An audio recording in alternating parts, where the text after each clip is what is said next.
पूरी दुनिया अगर समझना चाहती है कि माँ क्या होती है, आज का ये वाकया जो मैं आपको सुनाने जा रहा हूँ ये आपको समझा देगा कि माँ क्या होती है। ये वकूआ है हैदराबाद थल के इलाके का।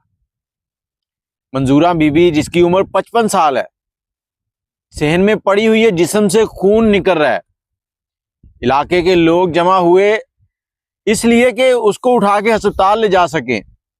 मौत की तरफ उसका सफर जारी है और जुबान से जो अल्फाज निकल रहे हैं वो दिमाग सुन हो जाए अगर आप सुने तो।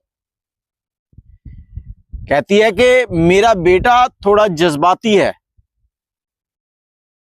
उसका ख्याल रखना, उसे कहना तुम्हारी माँ ने तुम्हें माफ कर दिया है, उसे रोटी टाइम पे दे देना, वो रोटी टाइम पर नहीं खाता। ये अल्फाज उस माँ के है जिसे उसके बेटे ने कत्ल कर दिया। अब ये वाकया क्या हुआ, घर पर कुछ तल्ख कलामी हुई, बेटा तैश में आया, कुल्हाड़ी उठाई और माँ पे वार करने शुरू कर दी। दर्द की वजह से कुछ चीखों पुकार हुई तो अहले इलाका जो है वो जमा होना शुरू हुए तो कातिल बेटा जो है वो वहां से फरार हो गया। अब लोग मंजूरा बीबी को उठाकर हॉस्पिटल ले जाने लगे तो कहती पहले मेरी बात सुनो, मेरे बेटे को बता देना, उसका ख्याल रखना कि मेरा बेटा थोड़ा जज्बाती है, जज्बात पर काबू नहीं आता और अपने होश खो बैठता है। ये उस माँ के अल्फाज है। उसे कहना तुम्हारी माँ ने तुम्हें माफ कर दिया है। बेटा माफी नहीं मांग रहा लेकिन माँ फिर भी कह रही है कि मैंने तुम्हें माफ कर दिया है, और उसको रोटी टाइम पर दे दिया करना। ये उस माँ के अल्फाज है।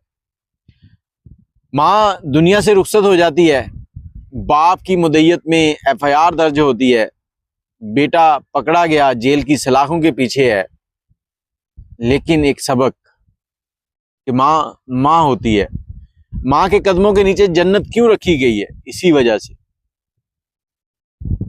इस कहानी में कोई खबर नहीं नजर आ रही मुझे, लेकिन एक सबक है कि माँ क्या है। माँ यही है जिसने आपको अपने पेट से जन्म दिया, 9 महीने तकलीफ बर्दाश्त की, फिर जब आपको पैदा किया तब उससे भी ज्यादा तकलीफ बर्दाश्त की, और आप उठ के माँ का कत्ल कर देते हैं।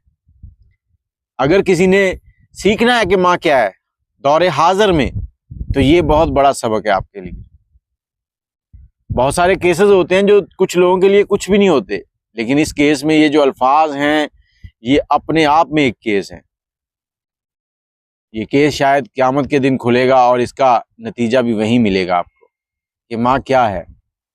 अपनी राय कमेंट में जरूर दीजिएगा। मुझे इजाजत दें। अल्लाह हाफ़िज़।